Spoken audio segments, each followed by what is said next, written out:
नमस्कार, मैं डॉक्टर राजेश कुमार सिंह, सहायक प्राध्यापक भूगोल, सर्वनारायण सिंह रामकुमार सिंह महाविद्यालय सहरसा।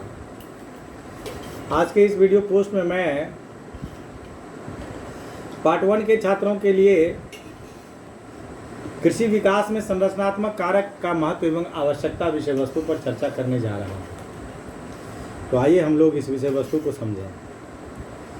किसी भी प्रदेश में कृषि के विकास के लिए संस्थागत समस्याओं के न होने के साथ ही संरचनात्मक कारक का उपयोग किया जाना चाहिए।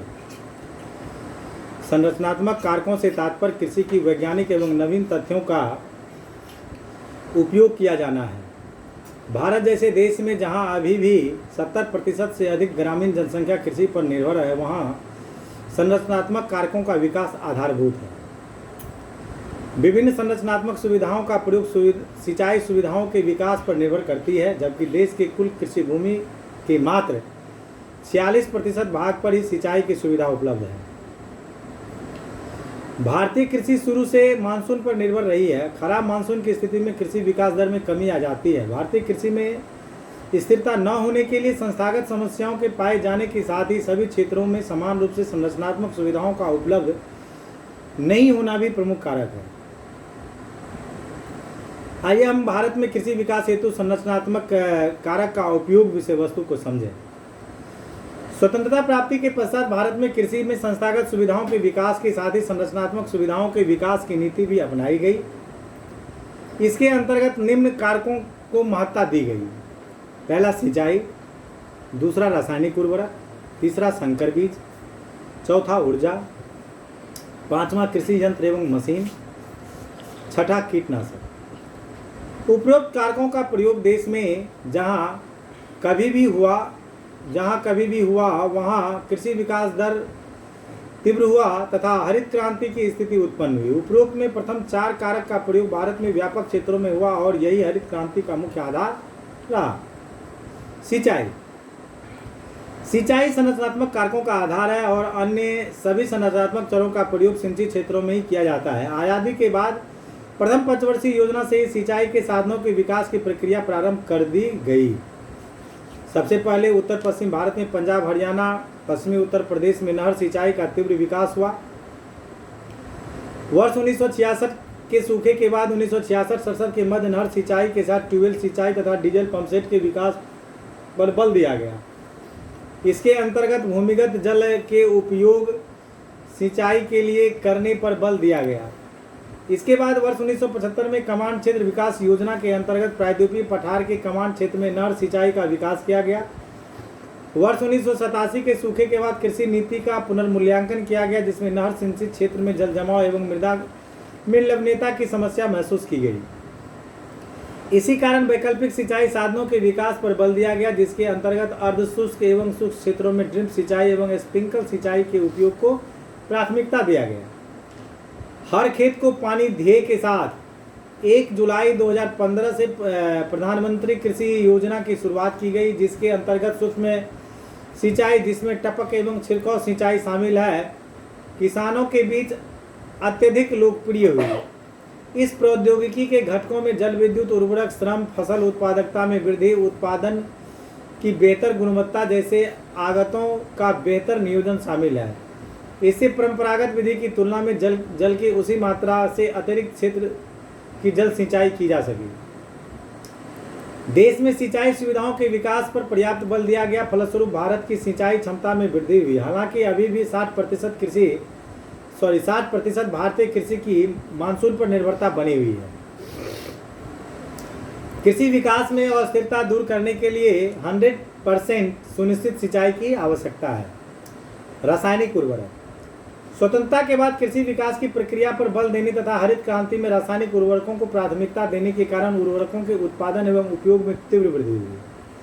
उर्वरकों के उपयोग में वृद्धि का स्पष्ट प्रभाव कृषि विकास की प्रक्रिया पर पड़ा और देश के विभिन्न क्षेत्रों में हरित क्रांति का आगमन हुआ। भारत में उपयोग किए जाने वाले उर्वरकों में नाइट्रोजन सबसे प्रमुख है। इसके बाद क्रमशः फास्फोरस एवं पोटास का प्रयोग किया जाता है। हालांकि देश में उर्वरकों के उत्पादन में पर्याप्त वृद्धि हुई है, लेकिन उर्वरकों के प्रयोग में संतुलन नहीं है। देश में नाइट्रोजन उर्वरक का संतुलन से अधिक उपयोग किया जा रहा है। इसके अलावा विभिन्न राज्यों में भी उर्वरकों के प्रयोग में पर्याप्त विषमता पाई जाती है। रासायनिक उर्वरकों के प्रादेशिक विषमता का दुष्प्रभाव कृषि विकास की समस्याओं पर भी पड़ा है। जहां इसके कम उपयोग वाले राज्यों में कृषि में पिछड़ेपन की स्थिति है, वहीं ग्रामीण विकास की प्रक्रिया भी अपेक्षाकृत कम है। उर्वरकों के प्रयोग में विभिन्नता की प्रमुख वजह सिंचाई सुविधाओं के विकास में विभिन्नता एवं संकर बीज के प्रयोग में भिन्नता है। इसके अलावा इसके उपयोग में अंतर प्रादेशिक विसंगता भी पाई जाती है। हरित क्रांति की सफलता में उर्वरकों के प्रयोग का पर्याप्त महत्व रहा है, लेकिन उपयोग के स्तर में विषमता के कारण कृषि विकास में भी विषमता उत्पन्न हुई है। पुनः रासायनिक उर्वरकों के अधिक प्रयोग के कारण मृदा की उर्वरता में कमी आने की समस्या उत्पन्न हुई है। ऐसे में नवीन नीति के अंतर्गत जैव उर्वरकों के उत्पादन एवं उपयोग को प्रोत्साहित किया जा रहा है। संकर बीज हरित क्रांति का आधारभूत संरचनात्मक कारक रहा। इसके प्रयोग के कारण कृषि उत्पादन और उत्पादकता में वृद्धि हुई। परंपरागत बीजों की तुलना में संकर बीज अधिक उत्पादकता वाले होते हैं, अतः अधिक से अधिक कृषि भूमि पर संकर बीजों के उपयोग की नीति अपनाई गई है। देश में 1969 से संकर बीज का प्रयोग आरंभ हुआ। प्रारंभिक वर्षों में गेहूं, ज्वार, बाजरा एवं मक्का के संकर बीज का प्रयोग हुआ। उत्तर पश्चिमी भारत हरित क्रांति की सफलता का आधार गेहूं का संकर बीज ही था।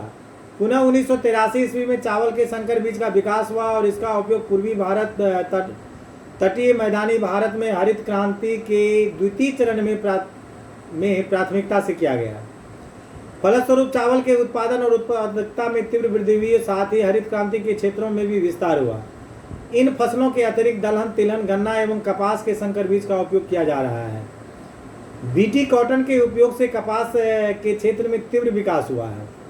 वर्तमान में देश में कुल कृषि भूमि के लगभग 50% भाग पर संकर बीज का प्रयोग किया जाता है, लेकिन अभी भी 80% किसान कृषि के परंपरागत बीजों पर ही निर्भर है।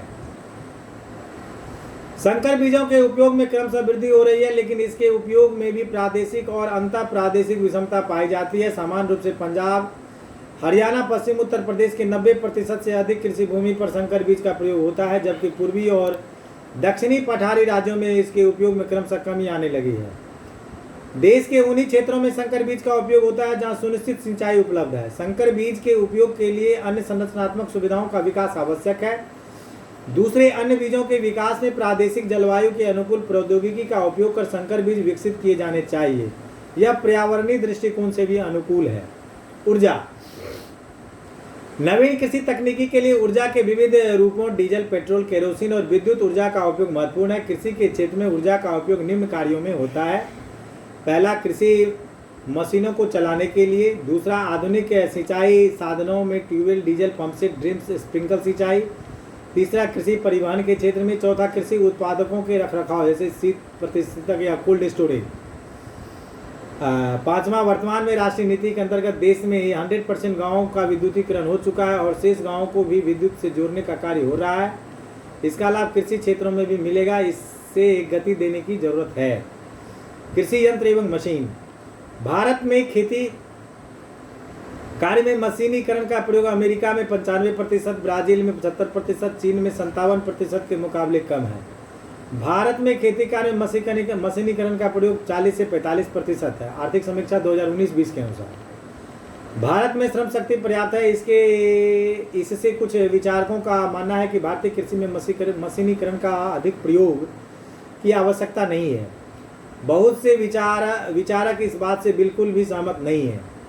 यह सही है कि भारत में श्रम शक्ति ज़्यादा है, लेकिन इसका यह मतलब नहीं होना चाहिए कि लोग जबरन किसी काम को हाथ से करते रहें।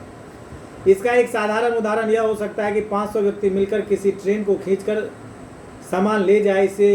इसे उचित नहीं कहा जा सकता है। इसके बदले में एक मजबूत शक्ति वाला रेल का इंजन यह कार्य कर सकता है। दूसरे, भारतीय कृषि में शुरू से ही प्रचंड बेरोजगारी की समस्या है, जिसमें एक व्यक्ति के बदले जबरदस्ती कई व्यक्ति उसी कार्य में संलग्न होते हैं। इससे प्रति व्यक्ति आय प्रभावित होती है। ऐसे में प्रचंड रूप से बेरोजगार लोगों को संबंधित उद्योगों एवं सेवा क्षेत्र में लगाया जा सकता है। इससे उत्पन्न उत्पादकता में वृद्धि के साथ आर्थिक वृद्धि भी सुनिश्चित हो सकेगी। इस तरह भारतीय कृषि में मशीनीकरण की काफ़ी आवश्यकता है और इसके लिए निरंतर प्रयास किया भी जा रहा है, लेकिन इसे तेज गति देने की जरूरत है। स्पष्ट है कि कृषि विकास के लिए सभी संरचनात्मक सुविधाओं के संतुलन विकास पर बल देना आवश्यक है। हम आशा करते हैं कि इस लेख ने आपको भारत में कृषि विकास हेतु संरचनात्मक कारक का उपयोग एवं महत्व के बारे में जानने में सहायता की होगी। अगर आपको इस विषय वस्तु को समझने में कोई भी कठिनाई हो रही हो तो आप मेरे व्यक्तिगत मोबाइल नंबर 9470786423 पर 24x7 कभी भी बात कर और अधिक जानकारी ले सकते हैं। धन्यवाद।